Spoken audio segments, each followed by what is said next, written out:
Hi guys, welcome back to my channel RS with Shravik. అందరూ ఎలా ఉన్నారండి? హోప్ అందరూ బాగున్నారు కదండి.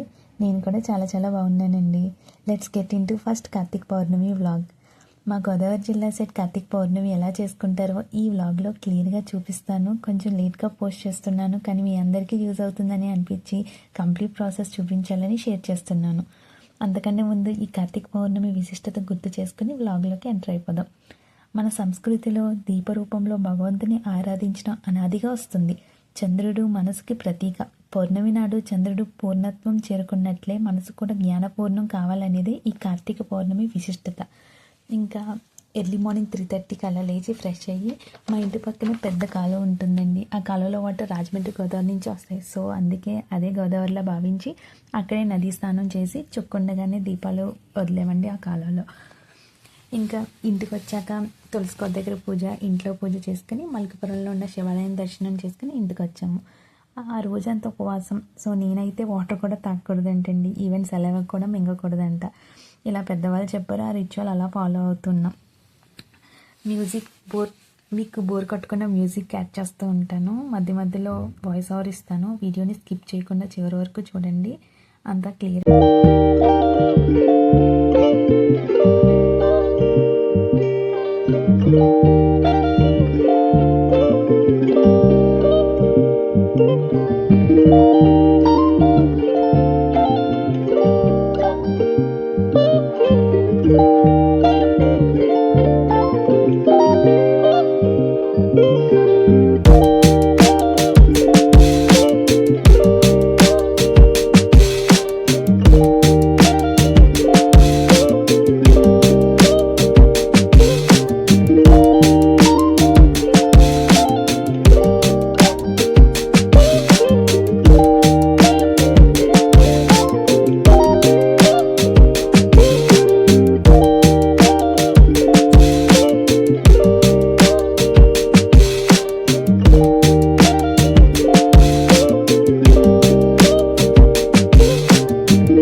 కార్తీక పౌర్ణమి నవంబర్ 5 సాయంత్రం 7:12 వరకే పౌర్ణమి గడియలు ఉండటం వల్ల ఈవినింగ్ ఎర్లీగానే 4:30 ఆ టైం కల్లా టెంపుల్కి వెళ్దామని ప్రిపరేషన్ స్టార్ట్ చేశాము. టెంపుల్ నుంచి ఇంటికి వచ్చాక చంద్రుడికి పూజ చేసుకోవాలని ఎర్లీగానే స్టార్ట్ అవుదామని ప్రిపరేషన్ చేస్తున్నాం. ప్రసాదాలన్నీ రెడీ చేసుకుని కందగొడుగు, పసుపు గొడుగు, పువ్వు, పిందు, కొబ్బరికాయల వీటికన్నిటికీ పసుపు రాసి కుంకుమ బొట్టు పెట్టి పసుపు కొమ్ము కట్టాం. కొంతమంది పెళ్లి పొట్టు చీర కట్టుకుంటారు, కొంతమంది పెళ్లి పసుపు చీర కట్టుకుంటారు. ఎవరి రిచువల్ వాళ్ళది. నన్ను అయితే పెళ్లి పట్టు చీర కట్టుకోమన్నారు. ఇంటి దగ్గరలో ఉన్న టేక్సెట్వలం శివాలయానికి వెళ్ళాం. ఇవన్నీ పట్టుకుని నేను గుడి చుట్టూ 11 ప్రదక్షిణాలు చేసి దేవుడికి సమర్పించాలి. సో నేను ఒకదాన్ని మొయ్యలేనని మా అమ్మగారు హెల్ప్ తీసుకుని చేశాను. ఇది అయ్యాక గుడిలో దీపారాధన చేసి 365 ఒత్తుల్ని వెలిగించాను. చాలామంది పౌర్ణమి రోజు వెలిగిస్తారు. ఈ 365 ఒత్తుల స్పెషాలిటీ ఏంటంటే, నిత్య పూజ ఇంట్లో చెయ్యని వారు, ఈవెన్ నిత్య పూజ ఇంట్లో చేస్తున్నవారు, లేడీస్కి పీరియడ్స్ ప్రాబ్లం వచ్చి హెల్త్ ఇష్యూస్ వల్ల ఊర్లు వెళ్ళినప్పుడు కొన్ని రోజులు పూజ అనేది ఇంట్లో మానేస్తూ ఉంటాం. అటువంటి డిస్ట్రాక్షన్స్ అవన్నీ పోవడం కోసం ఈ 365 రోజులు గుర్తుగా 365 ఒత్తులను వెలిగించుకుంటూ ఉంటాం. అయితే ఇది వెలిగిస్తాం కదా అని రోజు పూజ మానకూడదండి. నిత్య పూజ అలవాటు చేసుకుంటే మంచిది.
ఇక్కడికి చంద్రుడు బాగా కనిపిస్తారని పూజ చేసుకుందామని పసుపు నీళ్ళతో శుద్ధి చేసుకుని ముగ్గులు వేసి పీట మీద బియ్యం పిండితో ముగ్గు వేసి దేవుడి ఫోటోలు పెట్టుకుని దేవుడి దగ్గర సామాను అన్నీ సర్దుకుంటున్నాం. ఈ లోపల ఎంతో భక్తితో చంద్రుడికి పూజ చేస్తున్న మా చిట్టి కన్నయ్యని చూస్తూ ఉంటే పిల్లల మనసు ఎంత స్వచ్ఛంగా ఉంటుందో అనిపించింది. ఈ చిన్న చిన్న మూమెంట్స్ నిజంగా లైఫ్లో బెస్ట్ మూమెంట్స్ అనిపిస్తాయి. పెద్ద విషయాలు కాకపోయినా ఇవి మనసుకి ఎక్కువ సంతోషం ఇస్తాయి. మీకు కూడా ఇలాంటి మూమెంట్స్ ఎక్స్పీరియన్స్ అయితే కామెంట్లో చెప్పండి ఎలా అనిపించిందో.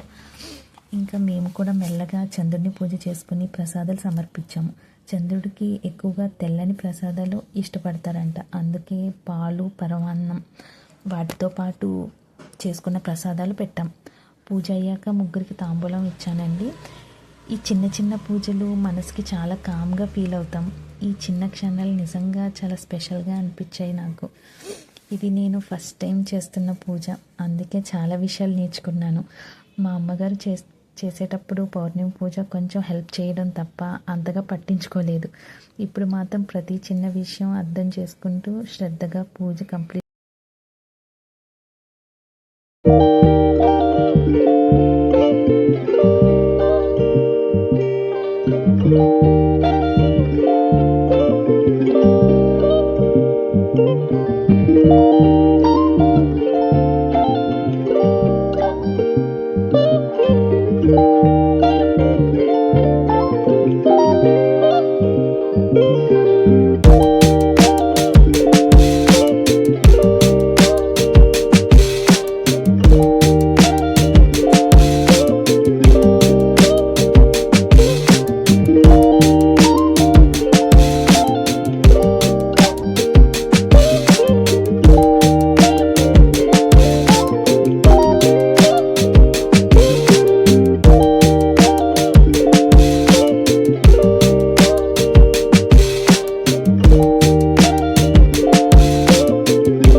చాలా థ్యాంక్స్ అండి వీడియో చూసినందుకు. మీకు నచ్చితే లైక్ చేయండి, షేర్ చేయండి.